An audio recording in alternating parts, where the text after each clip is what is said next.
Welcome to this month's guide from the Figaro shop. This is a really common problem. Have you ever got in your Figaro, turn the ignition and nothing happens, the light flashes and you get a clicking noise but the car won't start? There's loads of battery power. You put the car into neutral and then straight away it starts and runs as it should. This is really common. My Figaro won't start in park. If your car is showing the symptoms that we've just filmed here, then the problem is going to be with the transmission cable. It has a nylon bush on the cable and that bush wears out. This is the end of the cable we're pointing to here, and you can see where we're pointing there should be a nylon bush, making sure the cable has a snug fit in the gearbox actuator. This one hasn't. The bush is completely missing.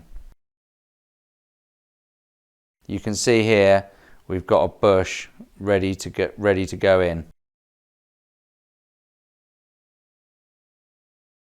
To fit the bush, we need to get the transmission cable out, and that means removing two things. Firstly is actually removing the cable, and to do that you need to pull the R-shaped clip out of the hole in the end of it. This is the clip being removed.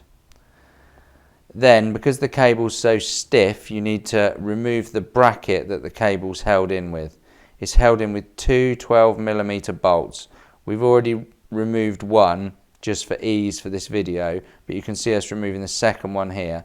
The bracket comes loose, and then you can see the end of the cable here ready for the transmission bush to go on and for it to be slipped back into the actuator. Here's the bush going back on, and then a nice snug fit back in the gearbox. You need to then refit everything else. Once the bush is fitted again and everything's bolted back together, the car should start perfectly in park. You can see here what happens as you're moving the shifter inside the car. The actuator on the gearbox is moving backwards and forwards. This job's a little bit fiddly, but it's well worth doing. You can buy the bush on our website.